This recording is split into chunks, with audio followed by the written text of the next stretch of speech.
تو آپ نے کہا کچھ نہیں، تو کہا اگر تم نہیں بتاؤ گی تو مجھے وہ لطیف خبیر بتا دے گا، اور پھر عائشہ نے سب کچھ بتا دیا۔ یہ سنن نسائی کی روایت ہے 3416۔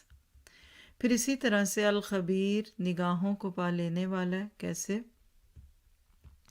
اس کے بارے میں ایک روایت ہے ام المومنین عائشہ ہی سے۔ مسروق کہتے ہیں کہ میں آپ کے پاس ٹیک لگا کر بیٹھا ہوا تھا، انہوں نے کہا ابو عائشہ تین چیزیں، ابو عائشہ کون ہے؟ ان کی کنیت، تین چیزیں ایسی ہیں کہ ان میں سے کسی نے بھی ایک بھی کیا تو اللہ پر بڑا بہتان لگائے گا۔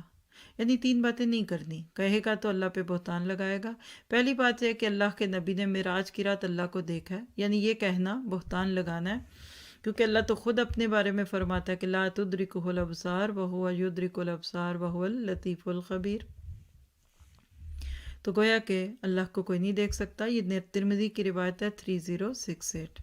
اسی طرح اس نام سے متعلق کچھ دعائیں اور اذکار بھی لے لیجئے جاتے جاتے۔ تو بڑی پیاری دعا جو باپ بیٹے نے مانگی تھی کعبہ کی تعمیر کے موقع پہ، ربنا تقبل منا انک انت السمیع العلیم ربنا وجعلنا مسلمین لک ومن ذریتنا امۃ مسلمۃ لک وارنا مناسکنا وتب علینا انک انت التواب الرحیم۔ اے ہمارے رب، ہماری اس کوشش کو قبول فرما۔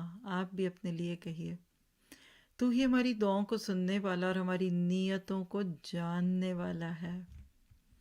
جی، یہ ہے خبیر، خوب جاننے والا، بہترین قبول کرنے والا، سنتا بھی ہر چیز کو، اور ہمیں اپنا فرما بردار بنا، اور ہماری نسل سے ایک جماعت بنا جو تیری فرما بردار ہو، اور ہمیں حج کے احکامات سکھا، اور ہمارے حال پر توجہ فرما کہ تو بہت توجہ فرمانے والا اور بڑا رحیم ہے۔ تو ہر کام، اچھے کام